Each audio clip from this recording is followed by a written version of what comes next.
I was in the back, and I was watching the cameras, and then two cars pulled up. One of them was trying to leave, and the black car blocked in the Dodge, and then people hopped at the 300, started fighting the people that's in the Dodge, and whoever was driving the Dodge just shot at them. So one of the woman that got shot, she ran across the street, and then she just fell down. She ended up dying because they only thought it was two people. I never seen her till after. But the two people, one of them just died right away. One of them was still alive, but the cops I don't think they could save him. West McNichols Road and Losser Road, Detroit, Michigan, 2:59 in the morning, April 19th, 2026. Three young people are lying in and around a Sunoco gas station. All three have been shot. By the time the sun rises, all three are dead. The shooter? He stayed at the scene. He cooperated with police. He handed over his weapon. And 3 days later, the Wayne County Prosecutor's Office announced he will not be charged. 3 people are dead, and the law says not guilty. How is that even possible? How do you pull a trigger 3 times and walk away a free man? That's exactly what we're unpacking today, because the answer isn't simple, and it matters not just for these families, but for every single one of us.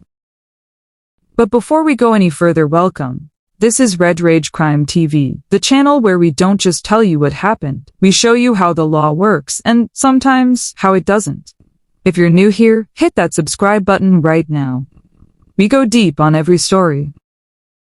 Find us on Facebook and Instagram, links are in the description. Drop a comment below and let us know where you're watching from. And stay with us because this story gets more complex before it gets clearer. Here is what we know, and only what we know for certain. At approximately 2:59 a.m. on April 19, 2026, Detroit police responded to a Sunoco gas station at the intersection of West McNichols Road and Losser Road on the city's west side. 3 individuals were found suffering from gunshot wounds. They were identified as Trevor Sheeler Jr., age 25, known to his family as Harry, shot in the head, transported to hospital, later died. Jasmine Sheeler, age 24, Trevor's sister, known as Jazzy, got shot in the chest, pronounced dead at the scene. Lester Owens III, age 24, Jasmine's boyfriend, shot in the head, transported to hospital, later died. A 22-year-old male suspect remained at the scene, surrendered his firearm, a Draco-style pistol, and cooperated with officers. He was taken into custody. Multiple firearms were recovered during the investigation, including weapons belonging to the victims. On April 20th, the Detroit Police Department submitted a warrant request. On April 22, 2026, the Wayne County Prosecutor's Office denied that request, citing insufficient evidence to prove the shooting was not lawful self-defense. No charges have been filed. The case remains under review. Those are the facts. Now today you are the jury. We are going to try this case twice. Before we hear from either side, you need to understand one law, one principle that sits at the center of this entire case. Michigan's Self-Defense Act, specifically MCL 780.972, the Castle Doctrine, and the Stand Your Ground provision. Under Michigan law, a person is not required to retreat before using deadly force if they're in a place they have a legal right to be, and they reasonably believe that force is necessary to prevent imminent death or great bodily harm to themselves or someone else. That phrase, reasonably believe, is everything. It does not mean they were actually in danger. It means a reasonable person in that same situation could have believed they were in danger. The Wayne County Prosecutor's Office stated, quote, "Under Michigan law, a person can use deadly force if they reasonably believe it is necessary to prevent imminent death or serious bodily harm to themselves or others." That is the legal foundation of this entire case. Keep it in your mind as we walk through what the prosecution would argue and then what the defense would argue. If this case had gone to trial, here is how the prosecution might have built their argument. 3 people are dead. 3 families are destroyed, and the man who pulled the trigger is walking free. That is where we start. Point 1. The victims did not arrive at that gas station to kill anyone. They arrived because their car had been involved in a crash allegedly with the shooter's vehicle. They followed the car to the gas station. That is not predatory behavior. That is a confrontation over a fender bender that spiraled out of control. Point 2. Proportionality. Even if a physical altercation occurred, even if punches were thrown, does that justify lethal force? Michigan law requires that the force used must be proportional to the threat perceived. Fists are not guns. A beating, however severe, does not automatically authorize shooting 3 people. Point 3. Numbers and intent. There were 3 victims shot. 1, 2, 3. The prosecution would ask, at what point did the threat end? If the first shot stopped the altercation, why were 3 people killed? Were all 3 actively threatening the shooter simultaneously? That is a question worth asking. Point 4. The victims' families described them as young people who were simply out celebrating a birthday. They were not career criminals. They were children, siblings, parents. It was my whole world. That's all I live for, my kids. That's all I live for. Stacy Roberson, mother of Trevor and Jasmine Sheeler. He was the best thing that ever happened to me. He was a hard-working, respectful young man, and he had a bright future, and it was taken away from him. Lester Owens Jr., father of Lester Owens III. Jasmine leaves behind a 4-year-old daughter. Trevor leaves behind 2 children, ages 5 and 6. Lester Owens III, described by his girlfriend as someone who never bothered anybody, leaves behind a family that is now demanding answers from a system that appears to them to have already made its decision. I see the police's system. I hope justice can happen, but right now they're disappointing me. They have these people murderers out here on the streets. Lester Owens Jr. Take a listen. I don't know how I'm gonna do it. I don't know how I'm gonna do it. 3 young lives gone in seconds. There's a hole in my heart. There's a hole in my heart that I know will never be filled again. It will never be filled again. A deadly shooting times 3 on McNichols and Lasser on Detroit's West Side early Sunday morning. A crash, then a confrontation, then gunfire. They don't know what they did Sunday morning, and they don't know what they did to me and his family. They took a beautiful soul from us. That's the father of 24-year-old Lester Owens III, shot and killed along with tight-knit siblings. 25-year-old Trevor Sheeler Jr., known as Harry, and his sister, 24-year-old Jasmine Sheeler, known as Jazzy, all killed after celebrating a birthday party. Nothing made any type of sense to me. You know, you get to the point where you stop asking why. Both leaving behind young children, Jasmine and her big brother, inseparable. As Lester's family describes him as hardworking and kind. He always say, "Granddad, how you doing, Granddad?" You know what I'm saying? You know, with that beautiful smile of his. The 22-year-old accused shooter arrested at the scene, but the disbelief, anger, questions for these families just beginning. He had so much future. He had a beautiful heart. He was loved by many. They're gonna be truly missed. But I love him. I love him. Stop. I don't want to keep.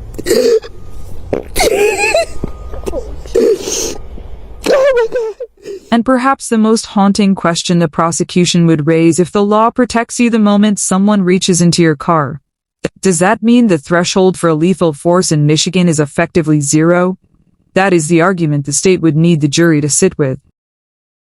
Now, we flip it. Everything you just heard, the same facts seen through the lens of the defense. This is not about dismissing the grief of these families. That grief is real. That pain is permanent. But in a courtroom, emotion does not equal guilt. Evidence does. 1. It did not start at the gas station. According to Detroit Police Assistant Chief Hayes, the evening began at an illegal drag racing meetup. Police attempted to break it up. The victim's vehicle fled. During that flight, their car collided with the shooter's vehicle. Point 2. They chased him. After the crash, it was the victims who followed the shooter's vehicle onto city streets and then to that gas station. The shooter did not seek out a confrontation. The confrontation came to him. Point 3. One of the occupants of the victim's vehicle was observed pointing an AK-style pistol out of the window during the chase. Let that land for a second. The defense would argue that the shooter and the passengers in his car had already been threatened with a firearm before they even arrived at the gas station. Point 4. At the gas station, surveillance footage shows the victims exiting their vehicle, approaching the shooter's car, opening the driver's side door, and engaging in a physical altercation. The gas station clerk and eyewitness confirmed he saw the black car block in the red car, and then people began attacking the occupants inside. Point 5. The shooter was a legal CPL holder. His Draco pistol was registered to him. He did not flee. He stayed. He called 911. He surrendered his weapon. These are not the actions of a person who believed they had done something wrong. Point 6. Multiple firearms were recovered from the victims. They were armed. They had already brandished a weapon during the chase. The defense would argue that any reasonable person surrounded, being beaten, having already been threatened with an AK-style weapon would have feared for their life. The shooter's family told Local 4 he did not intend to go out and harm anyone that night. He was in fear for his life. And the Wayne County Prosecutor's Office agreed, not that he was innocent, but that there was insufficient evidence to prove beyond a reasonable doubt that his actions were unlawful. Under Michigan's self-defense statute, that standard reasonable belief of imminent death or great bodily harm appears to have been met. And in a system built on the presumption of innocence, that is where the prosecution's case collapses.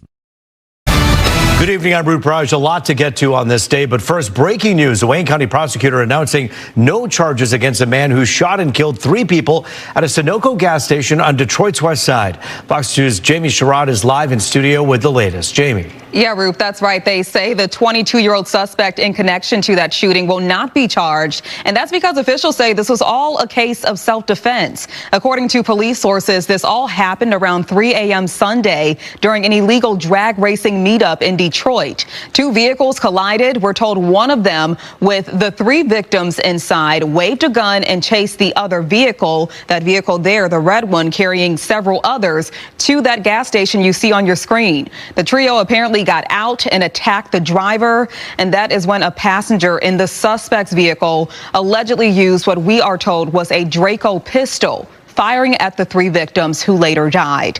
The pistol was registered to the shooter, and he is a CPL holder. Now, the Wayne County Prosecutor's Office saying in a statement, quote, under Michigan law, a person can use deadly force if they reasonably believe it is necessary to prevent imminent death or serious bodily harm to themselves or others. After a careful review of the facts and evidence, WCPO has determined that the warrant will be denied for insufficient evidence to prove beyond a reasonable doubt that the suspect did not act in lawful self-defense and in defense of others. Now, we did reach out to the parents of the victims, and understandably, they did not want to speak at this time. Reporting live in studio, Jamie Sherrod, Fox 2 News. All right, you've heard both sides. Now it's time to step into the jury room. The prosecution's strongest point: 3 people are dead. The force used shooting all 3 individuals raises a legitimate question about proportionality. Did the level of threat truly require killing all 3? And does a law that enables this outcome serve justice or undermine it? The defense's strongest point: the victims chased him. They were armed. They physically attacked him and the passengers in his car. Under Michigan law, a person who reasonably fears for their life does not have to wait to be killed before defending themselves. But here's what we are left with. Here are the questions that should keep all of us, not just these families, up at night. If someone can follow you, block your car, attack you, and then be legally shot in self-defense, where is the line? And who gets to draw it? If the victims had weapons but the shooter fired first, at what point does self-defense become preemptive force? And perhaps the hardest question of all: 3 children have lost their parents. Is the law, as written, just even when it is correctly applied? We are not here to tell you what to think. We are here to make sure you think deeply. So here's your vote. Drop it in the comments right now. Guilty: the shooting was excessive and charges should have been filled. Not guilty. The shooter acted in lawful self-defense under Michigan law. Hung jury, you need more information before you can decide. And one more question for the comments. Should Michigan's self-defense law be reviewed? Does this case expose a gap, or does it prove the law is working exactly as it should? We read every single comment. Your voice matters here. Before you go, our deepest condolences to the families of Trevor Sheeler Jr., Jasmine Sheeler, and Lester Owens, the 33 young lives. 3 families that will never be the same. Their grief is not a footnote. It is the whole story. If you want to support the families, GoFundMe links have been set up. Search their names and give what you can. If this video made you think, if it made you feel something, please share it. Not for us, for them, so their names are not forgotten. Subscribe to RedRage Crime TV right here on YouTube for new cases every week. We go where the story takes us, and we never pick a side. We just follow the facts. Find us on Facebook, search RedRage Crime TV. Follow us on Instagram, link is in the description below.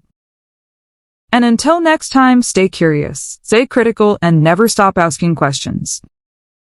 This has been RedRage Crime TV. I'll see you in the next one. Thank you. 3 people shot and killed at a gas station. All of this captured on security video. Fox 2's Camille and Mary live tonight on Detroit's West Side with the latest on this homicide investigation. Camille. Yeah, Dave, so it happened here right near where I'm standing, actually, here at the Sunoco around 3 o'clock this morning, McNichols and Losser in Detroit. Let's take a look at some video. This is the security video. Obviously, you will not be seeing where the shooting happens, but you see people get out of one car and approach another car and then one person grabs somebody in that orangish colored car, and then shots are fired. Then what you're seeing, what we're fast forwarding to, is the actual orangish colored car backing up. They stayed on the scene. They tried to get into the gas station to call for help, and it was closed, 3 in the morning. They called 911, waited for police to get here. Altogether, 3 people shot and killed. The suspect, the shooter, did stay here waiting for police to arrive, and police confirmed that that shooter is in police custody at this hour. Meanwhile, police say that this started out as some kind of car crash prior to coming here. Then the 2 parties met up here at the gas station, and then you saw it unfold. It obviously is a horrible situation. Police trying to figure out if this was a case of self-defense, because you see that the one person you saw actually goes in and reaches in, but it's going to be up to the prosecutor whether or not charges will be filed. But still, an absolute tragedy. 3 people shot and killed here in Detroit early this morning. For now, we are live in Detroit. Camille and Mary, Fox 2 News. Camille, I know a lot of area gas stations are green light gas stations. Is this one of them? That's a good question. Yes, it is. It is. That video that you did see is actually from a monitor through a cell phone that someone here at the gas station shot from the monitor and then gave it to us. So that's why it wasn't very clear. But I thought it was important to show everybody exactly what happened. Obviously, this could have been prevented. 3 lives lost, all for nothing. Yeah, true. Truly a tragic situation. Thank you, Camille, for that live report. Good evening, I'm RedRage. We begin with a deadly shooting at a gas station on Detroit's West Side. 3 people gunned down during a fight at the Sunoco on 6 Mile and Losser. Now, we're hearing tonight from a woman who says 2 of the victims were her own children. Fox 2's Camille and Mary has more. I lost 2 heartbeats. A mother distraught. Her son and daughter, 25-year-old Trevor Sheeler and 24-year-old Jasmine Sheeler, shot and killed at a Detroit gas station early Sunday morning. I'm just still trying to make sense of the whole thing. I feel like I'm lost, like a hole has been put in my heart that can't be filled. A third person, Jasmine's boyfriend, also lost his life. It happened at the Sunoco gas station on the corner of McNichols and Losser on the Detroit-Redford border. Gas station security video shows 2 cars pulling up, Jasmine, Trevor, and the rest of their group in the black car. As they approach the other car, one of them reaches into the back seat. There is some sort of physical altercation. Then shots fired. Jasmine Trevor and Jasmine's boyfriend killed.